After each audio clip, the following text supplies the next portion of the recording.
a few elucubrations, uh, absurd views on what is otherwise an absurd motion picture, The Waiter. Steve Krikris is the name to remember here. He's the director and screenwriter for the movie, which has so much, not in common, but so much in it to make you think of Dogtooth, The Lobster, The Killing of a Sacred Deer, perhaps, and less with a favorite. But then the favorite is also different from the previous three mentioned. Outre, special, wonderful movies. The fact is that Steve Krikris has been a colleague, that's how he's listed on IMDb. He's been involved in these projects, and this explains the fact that the atmosphere, the events, or the lack thereof,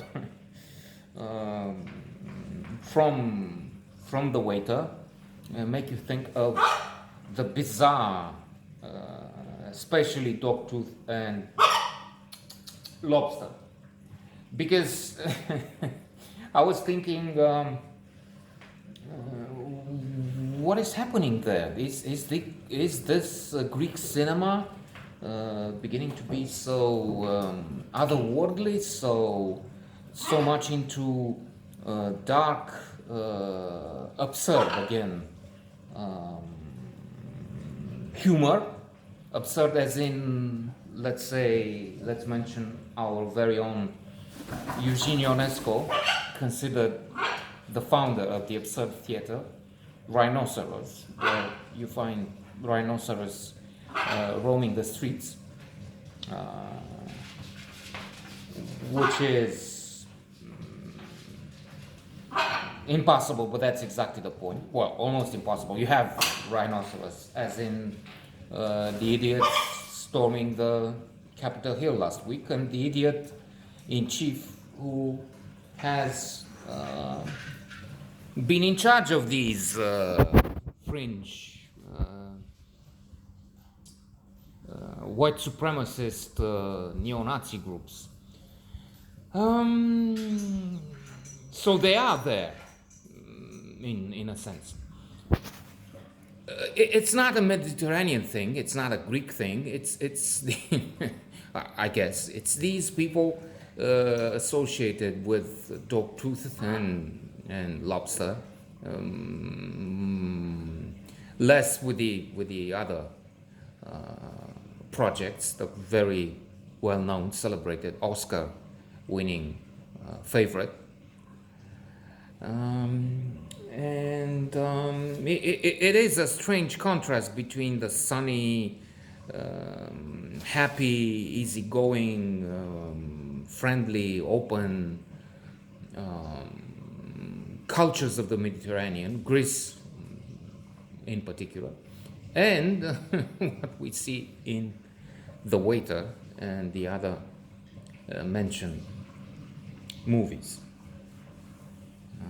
where we have an introvert, more a hermit, as a hero or anti-hero, whatever you want to say about him. I mean, at some point, well, perhaps not anti-hero, but then not really a hero in the usual sense anyway. Who is staying away from people, who is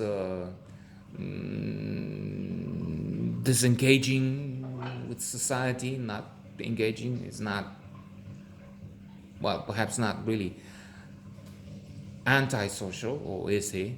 Well, maybe he is.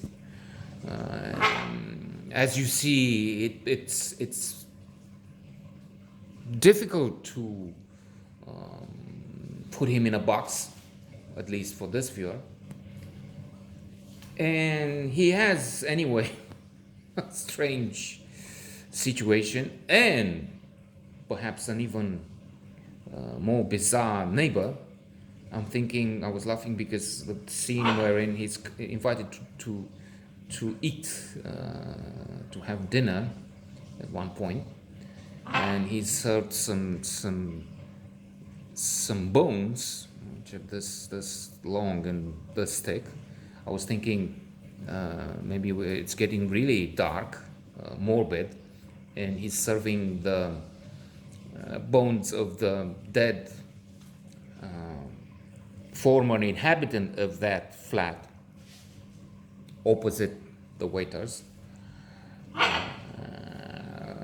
He has seen, or maybe imagined he has seen, in the garbage box a hand, probably maybe belonging to a whole dead body. He's not looking into it, he's not calling the police, he's just watching the garbage man taking the case and putting it into the garbage truck from above. So there you go. One reason to call him an anti-hero. He has not been the one to do the killing, not an accomplice, but he's not doing anything about it anyway. So at this meal, there's this, and then he served something on top of these bones without anything on it, without any meat, but something this big on top of the bones, which is, well, haute cuisine now is served in this kind of portions, this large and this thick, which is for the best because we're consuming too much. It's a consumerist society, and the meat, I'm making effort to be 100% vegetarian. Once in a while it's just 95% because there's no option. Well, the option is to starve, I don't know. Exaggeration there. There is a possibility to be 100%. I just don't have the guts yet, I guess. Meat, the raising an animals for consumption is first of all unethical.